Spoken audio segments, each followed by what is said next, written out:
இரட்சகருமாகிய இயேசுவின் நாமத்தினாலே உங்களை வாழ்த்துகிறேன். இந்த காணொலி வாயிலாக கர்த்தருடைய வார்த்தையை பகிர்ந்து கொள்வதிலே மிக்க மகிழ்ச்சி அடைகிறேன். நாம் தியானத்திற்கு ஆதாரமாக தெரிந்து கொண்ட வேத பகுதி 2 பேதுரு 3 அதிகாரம் 10 முதல் 14 வசனங்கள். இந்த 5 வசனங்களிலே அப்போஸ்தலனாகிய பேதுரு 3 முறை காத்திருக்குதலை குறித்து சொல்வதை பார்க்கிறோம். நம்முடைய ஜீவியத்திலே நாம் தேர்வு முடிவுகளுக்காக காத்திருந்தது, ரயிலுக்காக காத்திருந்தது, பேருந்துக்காக காத்திருந்தது, இப்படி அநேக காத்திருக்குதலின் அனுபவங்களின் வாயிலாக நாம் கடந்து சென்றதுண்டு. இங்கே அப்போஸ்தலனாகிய பேதுரு காத்திருக்குதலை குறித்து சொல்கிறார். 2ஆம் வருகையை சுற்றி ஆதி திருச்சபையிலே ஒரு விசுவாச நெருக்கடி ஏற்பட்டது. அந்த விசுவாச நெருக்கடியின் சூழ்நிலையிலே தான் அப்போஸ்தலனாகிய பேதுரு இந்த காத்திருக்குதலை பற்றி சொல்கிறார். 2 பேதுரு 3:8. கடைசி நாட்களில் பரியாசக்காரர் வந்து அவர் வருவார் என்று சொல்லுகிற வாக்குத்தத்தம் எங்கே? இப்படியாக அநேகர் இயேசு கிறிஸ்து வருவார் என்று சொன்ன வாக்குத்தத்தம் எங்கே என்று கேள்வி கேட்டனர். அது மாத்திரமல்ல, அவர்கள் சொன்ன காரியம், பிதாக்கள் நித்திரை அடைந்த பின்பு சகலமும் சிருஷ்டிப்பின் தோற்றம் முதல் இருந்த விதமாய் இருக்கிறது, ஒரு மாற்றமுமே இல்லையே, எல்லாம் நடந்துக்கிறது போலவே நடந்துகிட்டு இருக்க அப்படின்னு சொன்ன சூழ்நிலையிலே அப்போஸ்தலனாகிய பேதுரு இயேசுவின் வருகையை குறித்து சொல்கிறார். இயேசு கிறிஸ்துவின் வருகைக்கு நாம் காத்திருக்க வேண்டும். எப்படி காத்திருக்க வேண்டும் என்பதை குறித்து தான் நாம் பார்க்க போகிறோம். 10வது வசனம், கர்த்தருடைய நாள் இரவிலே திருடன் வருகிற விதமாய் வரும். அப்பொழுது வானங்கள் மடமட என்று அகன்று போம், பூதங்கள் வெந்து உருகி போம், பூமியிலும் அதிலுள்ள கிரியைகளும் எரிந்து போம். இப்படி இவைகளெல்லாம் அழிந்து போகிறபடியால் நீங்கள் எப்படிப்பட்ட பரிசுத்த நடக்கையும் தேவ பக்தியும் உள்ளவர்களாய் இருக்க வேண்டும். தேவனுடைய நாள் சீக்கிரமாய் வரும்படிக்கு மிகுந்த ஆவலோட காத்திருங்கள். அந்த நாளில் வானங்கள் வெந்து அழிந்து பூதங்கள் எரிந்து உருகி போகும். இங்கே நாம் பார்க்கிறோம், தேவனுடைய நாள் சீக்கிரமாய் வரும்படிக்கு மிகுந்த ஆவலோட காத்திருங்கள். முதலாவதாக நாம் பார்க்கக்கூடிய காரியம், நாம் ஆவலோட காத்திருக்க வேண்டும். கர்த்தருக்கு ஸ்தோத்திரம். அப்போஸ்தலனாகிய பேதுரு ஒரு கிறிஸ்தவன் எப்படி அவருடைய வருகைக்கு காத்திருக்க வேண்டும் என்று சொல்கிறார். முதலாவதாக அவர் சொல்லக்கூடிய காரியம், மிகுந்த ஆவலோட காத்திருங்கள். கர்த்தருடைய நாள் எப்படி வரும்? இரவிலே திருடன் வருகிற விதமாய் வரும். ஒரு திருடன் வரும் பொழுது, நான் இரவு 11 மணிக்கு வருகிறேன், 12 மணிக்கு வருகிறேன் என்று சொல்லிக் கொண்டு வருகிறதில்லை. திடீரென்று ஆச்சரியப்படுகிற அளவிலே, அதிர்ச்சி உண்டாகக்கூடிய அளவிலே கடந்து வருகிறான். அதுபோல ஆண்டவரை அறியாதவர்களுக்கு இயேசு கிறிஸ்துவின் வருகை அதிர்ச்சியாக காணப்படும், திருடன் வருகிற விதமாக இருக்கும். இப்படி ஆண்டவர் வரப்போகிறபடியால் நாம் என்ன செய்ய வேண்டுமாம்? தேவனுடைய நாள் சீக்கிரமாய் வரும்படிக்கு மிகுந்த ஆவலோட காத்திருக்க வேண்டுமாம். எப்படி தேவனுடைய நாள் சீக்கிரம் வர முடியும் அப்படின்னு நம்ம பார்க்கும் பொழுது, இயேசு கிறிஸ்து மத்தேயு 6:10 சொன்னார், உமது ராஜ்யம் வருவதாக என்று ஜெபிக்கும்படியாக சொன்னார். நாம் தேவனுடைய ராஜ்யம் வரும்படியாக ஜெபிக்கும் பொழுது, தேவனுடைய வருகையை எதிர்பார்க்கும் பொழுது, ஆண்டவருடைய வருகையை துரிதப்படுத்துகிறோம். 2வது மார்க் 13:10 வாசிக்கிறோம், இந்த ராஜ்யத்தின் சுவிசேஷம் பூமி எங்கும் சாட்சியாக பிரசங்கிக்கப்படும், அப்பொழுது முடிவு வரும். 2வது சுவிசேஷத்தை நாம் பூமியில் உள்ள சகல தேசங்களுக்கும் சுவிசேஷத்தை அறிவிக்கும் பொழுது, ஜனங்கள் சுவிசேஷ வார்த்தையை கேட்கும் பொழுது அவருடைய வருகை சமீபமாகும். இப்படியாக நாம் அப்போஸ்தலனாகிய பேதுரு அவருடைய வருகையை ஆவலோடு காத்திருக்கும்படியாய் சொல்வதை பார்க்கிறோம். கர்த்தருக்கு ஸ்தோத்திரம். இயேசு இயேசு கிறிஸ்துவின் வருகையை குறித்து அப்போஸ்தலனாகிய பேதுரு சொல்வதற்கு காரணம் என்று நம்ம பார்த்தோம். அன்றைக்கு கேள்வி கேட்கப்பட்டது. என்ன கேள்வி? இயேசு வருவார் என்று சொன்னாரே, அவர் சொன்ன வாக்குத்தத்தம் எங்கே போனது என்று கேள்வி கேட்டார்கள். அதற்கு அப்போஸ்தலனாகிய பேதுரு 2 உண்மைகளை சொல்கிறார். 8ஆம் வசனத்திலே, பிரியமானவர்களே, கர்த்தருக்கு ஒரு நாள் 1000 வருஷம் போலவும் 1000 வருஷம் ஒரு நாள் போலவும் இருக்கிறது என்பதை, இந்த காரியத்தை நீங்கள் அறியாதிருக்க வேண்டாம். தேவனுடைய நேரம் நம்முடைய நேரம் அல்ல. நாம் அவர் தாமதமானது போல நினைக்கிறோம். ஆனால் அவருக்கு இது தாமதம் அல்ல. அவருக்கு 1000 வருஷம் ஒரு நாள் போல இருக்கிறது. ஒரு நாள் அதுபோல 1000 வருஷம் ஒரு நாள் போல இருக்கிறது. ஒரு நாள் 1000 வருஷம் போல இருக்கிறது. 2வது, ஆண்டவருடைய தாமதம், தேவனுடைய தாமதம் உண்மையிலே இரக்கமாக காணப்படுகிறது. 9வது வசனத்திலே நாம் பார்க்கிறோம், அவர் ஏன் தாமதப்படுகிறார் என்று சொன்னால், எல்லாரும் மனம் திரும்ப வேண்டும், ஒருவரும் கெட்டு போகக்கூடாது என்று விரும்புகிறார்.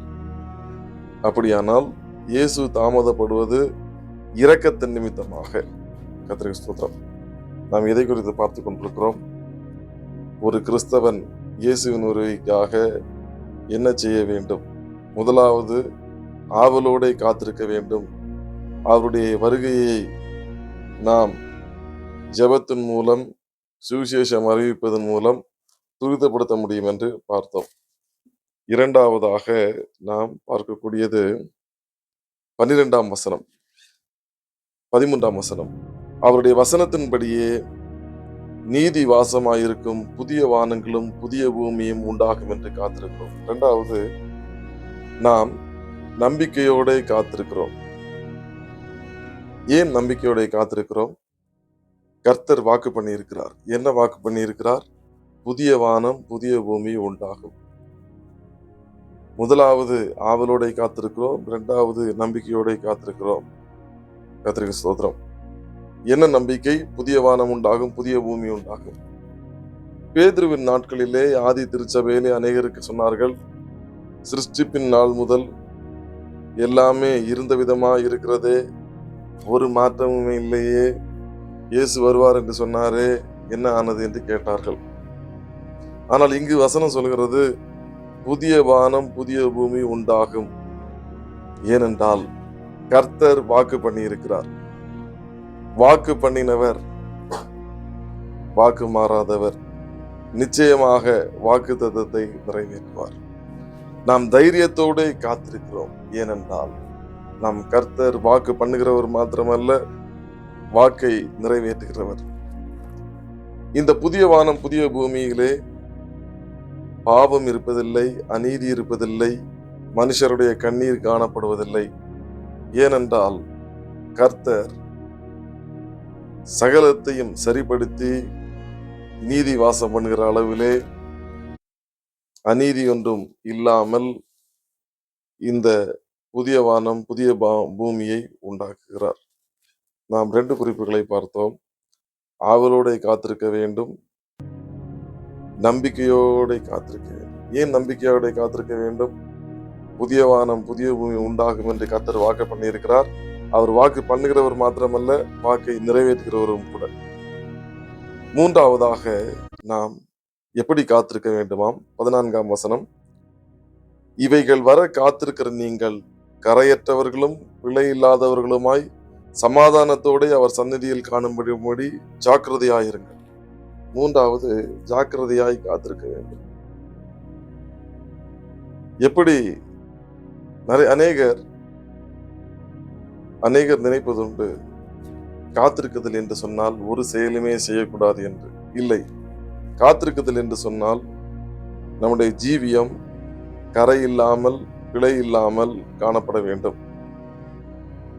பழைய ஏற்பாட்டிலே ஒரு ஆட்டுக்குட்டியை பலியிடுவதற்கு தெரிந்து கொள்ளும் பொழுது அது பிழை இல்லாமல் காணப்பட வேண்டும். அதுல எந்த குறையும் இருக்கக்கூடாது, பழுதற்றதா இருக்க வேண்டும். அதுபோல நாம் தேவனுடைய சந்நிதியில் காணப்படும் பொழுது கரையற்றவர்களும் பிழை இல்லாதவர்களுமா இருக்க வேண்டும். நம்மளை பிளேம்லெஸ் லைஃப், நம்மை குற்றப்படுத்துகிற அளவிலே நாம் நடக்கக்கூடாது. நம்ம வாழ்க்கையிலே கரை இருக்கக்கூடாது. யாக்கோபு 1:27 வாசிக்கிறோம், நாம் உலகத்தால கரைப்படக்கூடாது. இன்னைக்கு உலகத்துல அநேகர் பாவங்களால் கரைபட்டு போய் ஜீவிக்கிறார்கள். நாம் உலகத்திலே கரை இல்லாமல், பிழை இல்லாமல் பரிசுத்தமாய் ஜீவிக்க வேண்டும் என்று கர்த்தர் எதிர்பார்க்கிறார். 2 கொரிந்தியர் 5:10 வாசிக்கிறோம், நாம் எல்லாரும் கிறிஸ்துவின் நியாயசனத்திற்கு முன்பதாக பிரதிபலன் வாங்கும்படியாக கடந்து செல்ல வேண்டும்.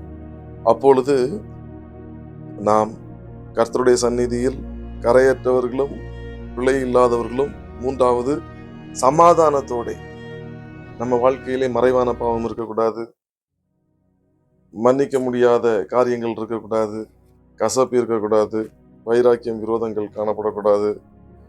பரிசுத்தமாய் எல்லாரோடும் சமாதானமாக தேவனோடு நெருங்கி ஜீவிக்கிற ஒரு அனுபவம். கர்த்தருக்கு ஸ்தோத்திரம். நாம் எதை குறித்து பார்த்து கொண்டிருக்கிறோம்? கர்த்தருடைய நாள் வரப்போகிறது. இயேசு மறுபடியும் வரப்போகிறார்.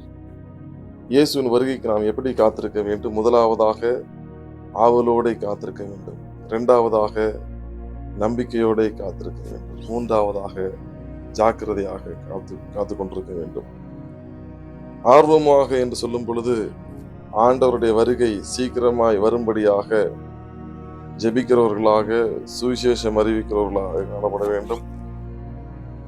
நாம் நம்பிக்கையோட காத்திருக்கிறோம் என்று சொல்லும் பொழுது கர்த்தர் நமக்காக புதிய வானம், புதிய பூமி, நீதி வாசமாய் இருக்கக்கூடிய ஒன்றை உண்டாக்குகிறார் என்ற நம்பிக்கையோடு நாம் காத்திருக்க வேண்டும். மூன்றாவதாக அவருடைய சன்னிதானத்திலே பிழையற்றவர்களும் குறை இல்லாதவர்களும் சமாதானத்தோடு காணப்படும்படியாக நாம் காணப்பட வேண்டும்.